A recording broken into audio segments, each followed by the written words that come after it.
The purpose of this exercise is to teach you how to use Excel to select a random sample.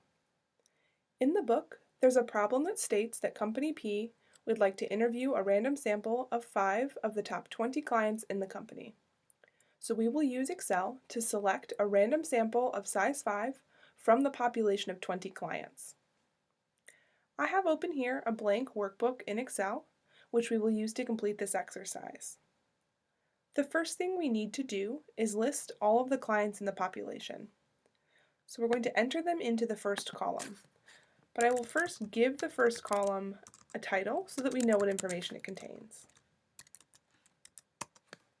Now, we must go through and list all of the clients. We're going to call them simply Client 1, Client 2, and so forth. So we could go through and type all 20 clients out, or we could use the drag function in Excel. So Excel can actually recognize patterns and complete it for us. All we have to do is highlight Client 1 and Client 2, like I've done here, and then highlight the bottom right corner with our cursor until we see that black plus sign.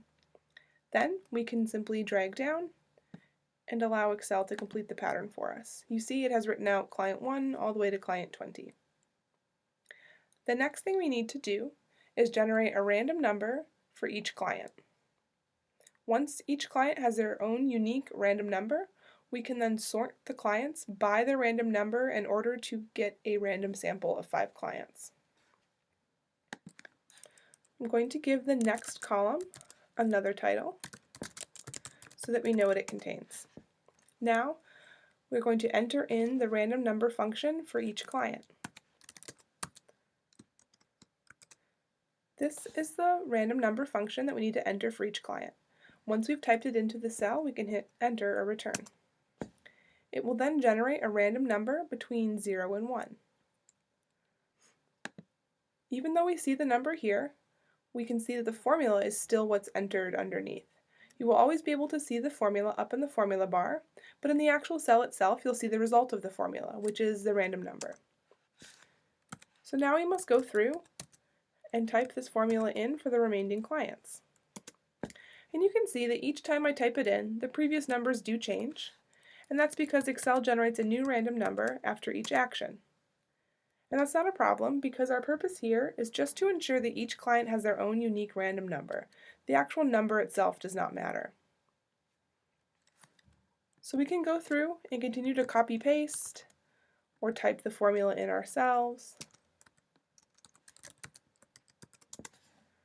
or we can drag all the way down and let Excel fill it in for us. So you can see by looking up in the formula bar, we have the exact same formula in every cell, but a different unique random number for each client. Now, in order to select a random sample of 5, we must sort the clients by their random number, which will then put the clients in a random order. Then we can simply take the first 5 clients, and they will be a random sample from the population of 20. In order to sort our clients, we must select all of the available data. We then have to locate the sort button in Excel, and this could show up in a number of places based on the version of Excel your computer is running. Sometimes it shows up over here on the menu bar, and sometimes it shows up here like on this machine. When you click on it, you can see there are a number of options to choose from, but we don't want to choose one of those ready-made options, because if we do, it will simply sort on the first column of data, which is our client number. And you see it put our client number in order, and that's not quite what we want. What we want is for the random number to be in order. So I'm going to go ahead and undo that, and this time I'm going to select Custom Sort. This will allow us to tell Excel exactly what we want sorted and how. So what we want to do is sort by the column titled Random Number. See, we could have picked all clients if we wanted, but we wanted the random number column, which is another good reason why you should title your columns.